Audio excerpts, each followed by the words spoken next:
Good afternoon, everybody. Let us start the new unit of EITK, that is the linguistic tradition of India. It's the fourth unit. So, Indian linguistic tradition. What is linguistics? Linguistics is nothing but the scientific study of language. It could be any language. But the actual definition of linguistics is the scientific study of a language. Then, what is a language? Language is nothing but a set of symbols associated with meaning with rules to manipulate them, and set of rules for generating and understanding speech. Expression of language is the expression of human communication through which knowledge, belief, and behavior can be experienced, explained, and shared. So this is what language is, this is what linguistic is. So linguistics means scientific study of a language.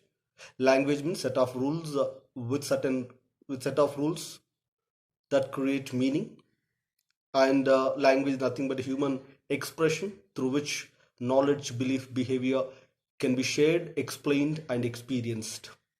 So there are some areas of linguistics. What are those areas? The first area of linguistics is phonetics. Phonetics is a study of sounds of a language. So study of sounds of language is nothing but phonetics. Phonology, it's a study of sound patterns. And morphology is a study of word formation and structure. Syntax deals with the sentence structure, and semantics deals with the study of meaning of sentence. So these are the areas of linguistics. So a language, can have phonetics, phonology, morphology, syntax, and semantics. So what is the Western perspective of linguistics? How Western linguists and theoreticians and phoneticians view linguistics? Let us look at it.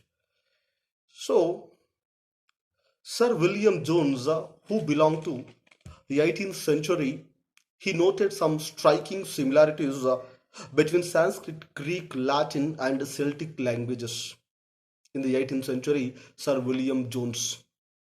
And he also worked on comparative linguistics.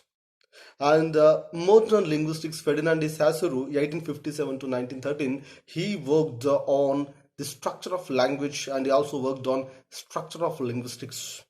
He was a professor in University of Geneva, and Noam Chomsky, another famous linguist and theoretician, he also worked on generative grammars of language.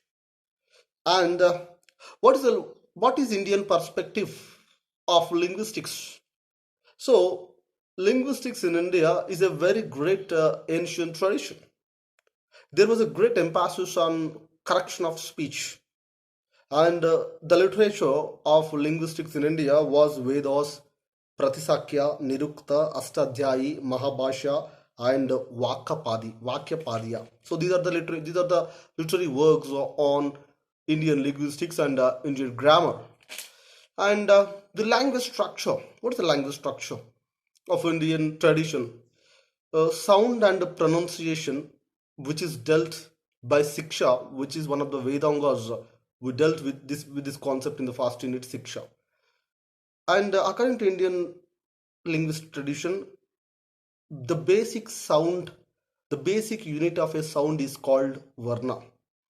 And Indian tradition of linguistics uh, emphasizes on precise definition of attributes, and it also works on rules of Samdhi, rules of Pada word, and rules of Vakya sentence. And Bhartrhari, a very famous linguistic philosopher of India, considers the sentence as the basic unit of communication. And he says sentence is the source of a meaning, and this source is a primary, and the word meaning is result of rather than artificial analysis. So sentence meaning is more important according to Bhartrhari. And there are some important concepts like Karaka, Samasa, Tadita, Kridanta. So, Karaka is the first concept of Indian linguistic tradition. That is, Karaka means abstract model of semantic relations. The fundamental idea expressed by action. According to Karaka, there are certain things like karta. Karta means the agent. Karma means direct object. Karana means instrument. And Sampradana, it means indirect object. Apadana, that means that from which the departure takes place, and Adhikarana, location. So this is all Karaka, the concept of linguistics. Samasa means the compound words. Compound words are either dvanda word. In Sanskrit we call it as dvanda. It's compound words. Like we have the concept compound words in English. Tadita, it means noun derivatives. We call them in English suffixes. So suffixes, we call them noun derivatives or noun suffixes. Example, the word that ends with ness, the word that ends with ity. So these all come under this category called tadita. And kridanta, it means verb objectives, verb derivatives. That means, for example, acceptance. And if you divide the word accept, so accept is a verb. So these are called kridanta. So these are the concepts of Indian linguistics: Karaka, Samasa, Tadita, and Kridanta. Bhartrhari, who belongs to 6th century, is a very famous linguistic philosopher. His major concepts on Vyakarana. So according to him, Vyakarana is a darshana, and according to him, language is the only key to a knowledge, key to knowledge. And according to Bhartrhari, language identifies Shabda Dattva, that is what is called speech principle, with Brahman. And he also propounded a theory called Spota theory. It means what the speaker utters and the listener listens is what is called Vakya Spota. Then there are certain stages of speech. Vaikari, the first stage of a speech is called Vaikari. Vaikari means elaborated and expressed. The second stage of a speech is called Madhyama. It is mediating. The third stage of speech is what is called Pashanti. It means seeing or witnessing.